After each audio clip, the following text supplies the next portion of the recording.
El Ministerio Conéctate a Jesús y Seminarios y Tutorías TISU presentan desde Panamá, Puente del Mundo y Corazón del Universo, la serie Feliz para Siempre, en el tema número 1, la Biblia al día. Para hoy, mis queridos hermanos, vamos a estudiar Primera de Tesalonicenses, capítulo 5. Escuchemos. Primera de Tesalonicenses 5. En cuanto a los tiempos y las ocasiones, no tenéis necesidad, hermanos, de que os escriba, porque vosotros sabéis perfectamente que el día del Señor vendrá así como ladrón en la noche. Cuando digan, paz y seguridad, entonces vendrá sobre ellos destrucción repentina, como los dolores a la mujer que está encinta, y no escaparán. Mas vosotros, hermanos, no estáis en tinieblas, para que aquel día os sorprenda como ladrón. Todos vosotros sois hijos de la luz e hijos del día, no somos de la noche ni de las tinieblas. Por tanto, no durmamos como los demás, sino vigilemos y seamos sobrios. Pues los que duermen, de noche duermen, y los que se embriagan, de noche se embriagan. Pero nosotros que somos del día, seamos sobrios, habiéndonos vestido con la coraza de fe y de amor, y con la esperanza de salvación como yelmo. Porque no nos ha puesto Dios para ira, sino para alcanzar salvación por medio de nuestro Señor Jesucristo, quien murió por nosotros, para que, ya sea que velamos o que dormimos, vivamos juntamente con Él. Por lo cual, animaos unos a otros y edificaos unos a otros, así como lo hacéis. También os rogamos, hermanos, que reconozcáis a los que trabajan entre vosotros y os presiden en el Señor, y os amonestan. Tenedlos en mucha estima y amor por causa de su obra. Tened paz entre vosotros. Os exhortamos, hermanos, a que reprendáis a los ociosos, consoléis a los de poco ánimo, sostengáis a los débiles, y seáis pacientes con todos. Mirad que ninguno pague a otro mal por mal, antes seguid siempre lo bueno unos para con otros y para con todos. Estad siempre gozosos. Orad sin cesar. Dad gracias en todo, porque esta es la voluntad de Dios para con vosotros en Cristo Jesús. No apaguéis al Espíritu. No menospreciéis las profecías. Examinadlo todo, retened lo bueno. Absteneos de toda especie de mal. Y el mismo Dios de paz os santifique por completo, y todo vuestro ser, espíritu, alma y cuerpo, se guarde irreprensible para la venida de nuestro Señor Jesucristo. Fiel es el que os llama, el cual también lo hará. Hermanos, orad por nosotros. Saludad a todos los hermanos con ósculo santo. Os conjuro por el Señor que esta carta se lea a todos los santos hermanos. La gracia de nuestro Señor Jesucristo sea con vosotros. Amén. Resumen del capítulo 5 de Primera de Tesalonicenses. En este capítulo, Pablo aborda el tema del regreso del Señor y anima a los creyentes a estar vigilantes y listos, ya que el día del Señor vendrá inesperadamente. Les recuerda que son hijos de la luz, llamados a vivir de manera sobria y responsable.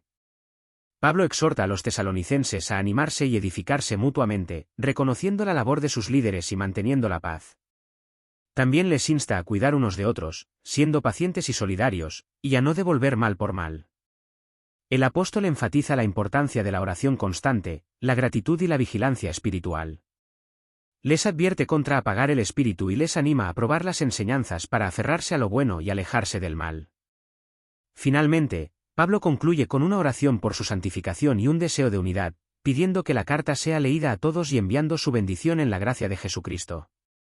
Resumen sobre el capítulo 5 de Primera de Tesalonicenses. Segunda parte. En Primera de Tesalonicenses 5, el apóstol Pablo ofrece varias exhortaciones y enseñanzas prácticas a los creyentes en Tesalónica. Aquí están los puntos clave. 1. El día del Señor. Pablo recuerda a los tesalonicenses que el día del Señor vendrá como un ladrón en la noche, inesperadamente. Les advierte que no deben vivir en la oscuridad, sino estar alertas y vigilantes, como hijos de la luz. 2. Exhortación a la vigilancia, se les anima a estar sobrios y atentos, ya que aquellos que pertenecen a la luz deben actuar en consecuencia. Esto implica mantenerse firmes en la fe y ser responsables en su comportamiento. 3. La importancia de la comunión. Pablo habla sobre la necesidad de alentar y edificar a los demás, recordando la importancia de la comunidad en la fe. 4. Instrucciones prácticas, da varias recomendaciones prácticas, incluyendo respetar a los que los lideran. Vivir en paz entre ellos. Animar a los desalentados y ayudar a los débiles. Ser pacientes con todos. 5 actitudes correctas. Se les instruye a no devolver mal por mal, sino a buscar siempre lo bueno, tanto para ellos mismos como para los demás. 6. La oración y la gratitud. Pablo enfatiza la importancia de la oración continua y agradecida, indicando que este es el deseo de Dios para ellos. 7. No apagar el espíritu. Se les advierte sobre la importancia de no menospreciar las profecías y de probar todo lo que se dice, manteniendo lo bueno y absteniéndose de toda forma de mal. El capítulo concluye con una bendición y un deseo de santificación completa para los creyentes, junto con un recordatorio de que Dios es fiel y cumplirá sus promesas. Si necesitas profundizar en algún aspecto específico de este capítulo o tienes más preguntas, estaré encantado de ayudarte.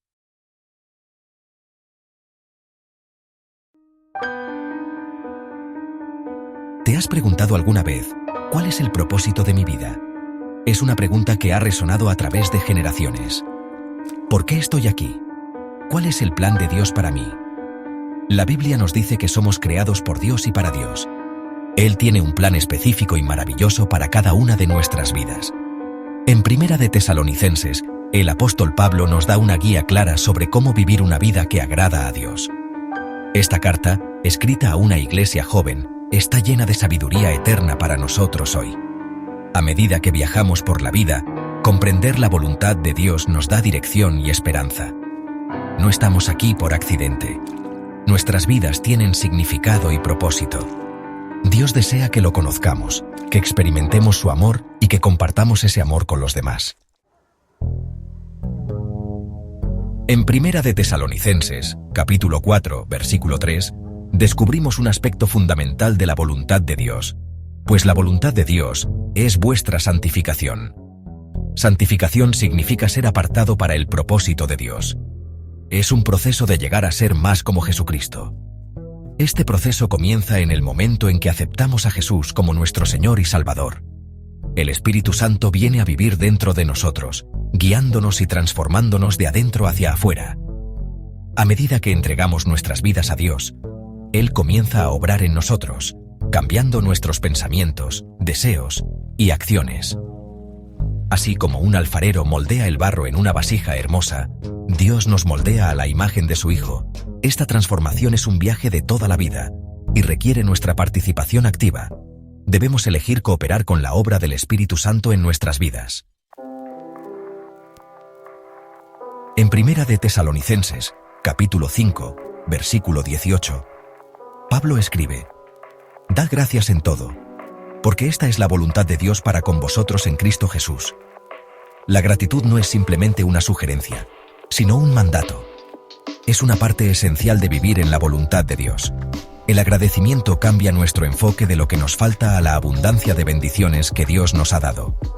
Cuando elegimos ser agradecidos, incluso en tiempos difíciles, experimentamos la paz y la alegría de Dios. La Biblia está llena de ejemplos de personas que eligieron la gratitud en medio de las pruebas. David, incluso cuando era perseguido por enemigos, dio gracias a Dios por su protección. Pablo y Silas, encarcelados por compartir el Evangelio, cantaron alabanzas a Dios. Sus ejemplos nos enseñan que la gratitud es un arma poderosa contra la desesperación. Descubrir y vivir el propósito de Dios para tu vida es un viaje increíble. Comienza con una relación con Jesucristo. Cuando le entregamos nuestras vidas a Él, nos abrimos al poder transformador del Espíritu Santo. A medida que crecemos en nuestra fe, comenzamos a entender la voluntad de Dios más claramente. Descubrimos nuestros dones y talentos únicos y aprendemos a usarlos para servir a los demás.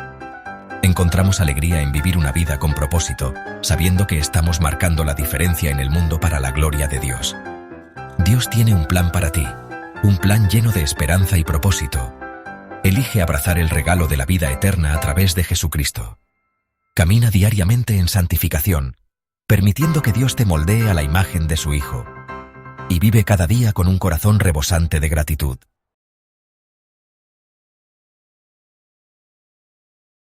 Primera de Tesalonicenses 4. Aliéntense los unos a los otros con estas palabras. Estamos invitados a leer este capítulo. Una de las experiencias más difíciles por las que puede pasar una persona es la pérdida de un ser querido. ¿Qué se le puede decir a alguien que acaba de perder a un ser querido? Nuestros pensamientos y oraciones están con las familias y amigos que perdieron a sus seres queridos en el accidente aéreo de Washington, D.C. el pasado miércoles 29 de enero de 2025. ¿Qué les ocurre a nuestros seres queridos después de la muerte? Esta es una pregunta que ha desconcertado a muchas personas. Ha habido muchas teorías al respecto, pero ¿qué dice la Biblia sobre lo que ocurre después de la muerte? Vamos a compartir lo que dice la Biblia para que podamos conocer la verdad y la verdad nos libre del error. Ver Juan 8, versículos 31 y 32.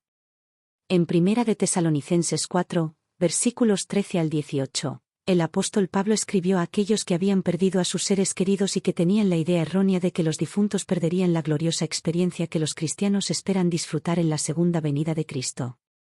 Para entender estos versículos, necesitamos establecer una base en la que respondamos a preguntas básicas como ¿qué es la muerte, según la Biblia? ¿A dónde van nuestros seres queridos después de la muerte y qué enseña la Biblia sobre la resurrección de los muertos? Vamos a compartir los principios sobre la muerte y la vida esbozados en la Biblia. Principio número 1. Fuimos creados por Dios, Génesis 1, versículos 26 y 27. En términos generales, podemos definir la muerte como el cese total de los procesos vitales que finalmente ocurre en todos los organismos vivos. ¿Y qué es la vida? Para responder a esta pregunta, necesitamos saber cómo comenzó la vida en primer lugar. Así que, lo primero que necesitamos saber es que Dios nos creó. Según Génesis 1, versículo 26, entonces dijo Dios, hagamos al hombre a nuestra imagen, conforme a nuestra semejanza. Nos parecemos a Dios en nuestros cuerpos. Dios tiene una cabeza, 2 brazos, 2 piernas, etc. Por lo tanto, fuimos creados física y mentalmente a imagen de Dios. Dios también creó 2 géneros, masculino y femenino. Esto lo encontramos en Génesis 1, versículo 27. Creó, pues, Dios al hombre a su imagen, a imagen de Dios lo creó, hombre y mujer los creó. ¿Cómo fueron creados los seres humanos? ¿Qué es la vida? Según Génesis 2, versículo 7, descubrimos que el primer ser humano fue creado de la siguiente manera. Entonces Jehová Dios formó al hombre del polvo de la tierra, y sopló en su nariz aliento de vida, y fue el hombre un ser viviente. Como vemos en este versículo, el aliento de vida que Dios sopló en la nariz de Adán lo convirtió en un ser viviente. ¿Qué es la muerte? La muerte es lo contrario de la vida. Cuando se le quita el aliento de vida a un ser humano, entonces tenemos la muerte, el cese de la vida. El libro de Eclesiastés, capítulo 12, versículo 7, define la muerte de la siguiente manera, y el polvo vuelva a la tierra, como era, y el espíritu, aliento de vida, vuelva a Dios que lo dio. Los seres humanos están compuestos por 2 elementos, el polvo de la tierra y el aliento de vida. Usaremos una fórmula que nos ayudará a recordar la diferencia entre la vida y la muerte. Polvo de la tierra más aliento de vida igual a vida. Polvo de la tierra aliento de vida igual a muerte. Una vez que tengamos claro este principio básico en nuestras mentes, creemos que podremos comprender mejor el concepto de la muerte. Principio número 2. Dios nos creó para vivir, no para morir. Génesis 3, Juan 3, versículo 16, y Romanos 6, versículo 23. Según Génesis 2, versículos 16 y 17, Dios dio una simple instrucción para poner a prueba la lealtad de los seres humanos hacia su Creador. La simple instrucción fue, y mandó Jehová Dios al hombre, diciendo, de todo árbol del huerto podrás comer, mas del árbol de la ciencia del bien y del mal no comerás, porque el día que de él comieres, ciertamente morirás. Esta es la primera vez que la palabra muerte aparece en la Biblia. Si los primeros seres humanos creados, Adán y Eva, hubieran seguido esta instrucción, la muerte nunca habría existido. Sin embargo, no siguieron la instrucción, comieron del árbol prohibido y la muerte llegó a nuestro mundo, véase Génesis 3. No solo los seres humanos mueren, sino que todos los seres vivos están sujetos a la muerte, animales y plantas. El pecado es desobedecer las instrucciones o mandatos de Dios, véase un Juan 3, versículo 4. Como somos hijos de Adán y Eva, hemos heredado su naturaleza pecaminosa y, por lo tanto, la pena de muerte. Así pues, Romanos 3, versículo 23, nos dice que todos hemos pecado y estamos destituidos de la gloria de Dios. Y Romanos 6, versículo 23, nos dice que la paga del pecado es muerte. Pero Dios, nuestro Padre Celestial, nuestro Creador y fuente de vida, no iba a dejarnos, a sus hijos, sin esperanza. Proporcionó un sustituto para que pudiéramos escapar de nuestra pena de muerte. Ver Romanos 5, versículo 8. Jesús, el Hijo de Dios, tomó nuestro lugar. Vino como ser humano, vivió una vida sin pecado y murió en nuestro lugar para que nosotros no tuviéramos que morir. Juan 3, versículo 16, nos dice que, de tal manera amó Dios al mundo, que ha dado a su Hijo unigénito, para que todo aquel que en él cree, no se pierda, mas tenga vida eterna. Y Romanos 6, versículo 23, refuerza el hecho de que se nos ha dado el don de la vida eterna, porque la paga del pecado es muerte, mas la dádiva de Dios es vida eterna en Cristo Jesús Señor nuestro. Entonces, si se nos ha dado el don de la vida eterna, ¿por qué seguimos muriendo? Esto se explicará en el tercer principio. ¡Qué profunda y práctica exploración sobre la voluntad de Dios para nuestras vidas! La pregunta inicial sobre el propósito de nuestra existencia resuena en el corazón de cada ser humano. La referencia a una vida con propósito de Rick Warren es muy pertinente, y la cita sobre la mayor tragedia no siendo la muerte, sino una vida sin propósito, establece un poderoso punto de partida. La idea de que la Tierra es un ensayo para la eternidad cambia nuestra perspectiva sobre la vida presente y le da un significado trascendente. Los dos elementos cruciales de la voluntad de Dios que se destacan en 1 Tesalonicenses son, sin duda, fundamentales. 1. La santificación, 1 Tesalonicenses 4, 3. La analogía de la metamorfosis de la oruga a la mariposa ilustra de manera vívida la transformación sobrenatural que ocurre en el carácter del creyente. La santificación se define claramente como santidad, consagración y apartamiento para Dios. La conexión con la santidad de Dios, Salmo 99, Levítico 8 y 26, subraya la necesidad de ser santos para vivir en su presencia. El papel del Espíritu Santo como el agente de esta transformación es esencial. Permitir su obra en nuestras vidas es clave para comprender la voluntad de Dios, Romanos 12, 2. El proceso de santificación se presenta como algo que dura toda la vida, un caminar en armonía con la voluntad de Dios, Colosenses 2, 6-7, culminando en la transformación final de nuestro cuerpo en la resurrección, 1 Corintios 3 y 53. 2. La acción de gracias, 1 Tesalonicenses 5 y 18. La instrucción de dar gracias en todo plantea una pregunta desafiante, ¿incluso en las circunstancias difíciles? La aclaración del comentario bíblico adventista de que en todo significa en todas las circunstancias, sean de gozo o tristeza, amplía nuestra comprensión de la gratitud. La conexión con Filipenses 4, 6 nos anima a presentar nuestras peticiones con acción de gracias, confiando en que incluso lo que parece adverso puede obrar para nuestro bien, Romanos 8 y 28. Los ejemplos de Daniel y Pablo dando gracias en medio de la adversidad son inspiradores. La cita de El ministerio de la curación resalta los beneficios de un espíritu agradecido para la salud física y espiritual, y nos desafía a no vivir como plañideras en nuestro camino al cielo. En resumen, la voluntad de Dios para nuestras vidas se centra en dos aspectos vitales. Ser transformados a la imagen de Cristo a través del proceso de santificación, permitiendo que el Espíritu Santo moldee nuestro carácter y preparándonos para la vida eterna con un Dios santo.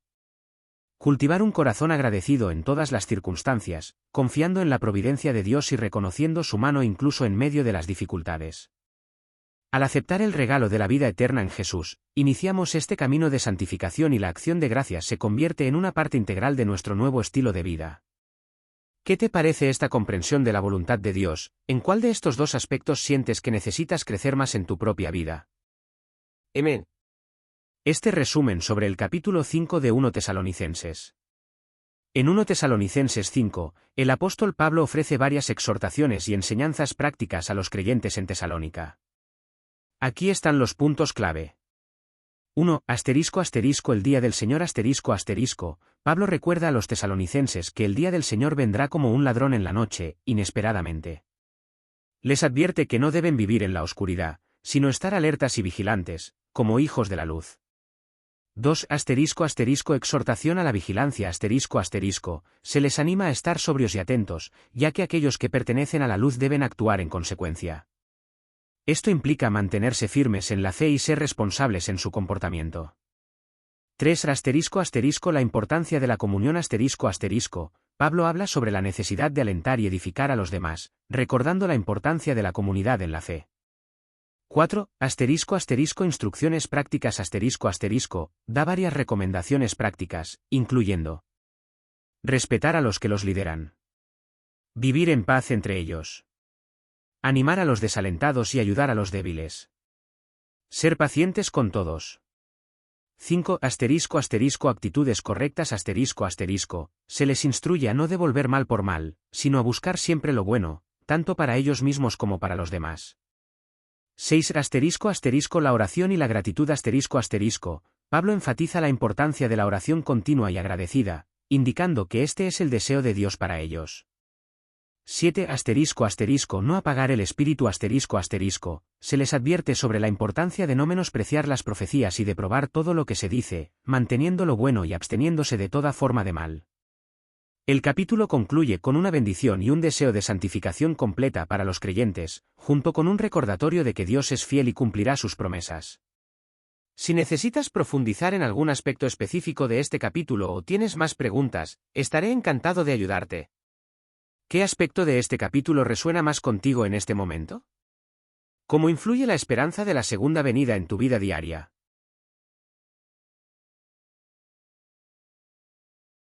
Nuestro lema: al que el Señor llama, capacita; al que envía, acompaña. Siempre gozosos, conectados a Jesús y al Espíritu Santo a través de la Biblia. Todos juntos, rumbo al cielo.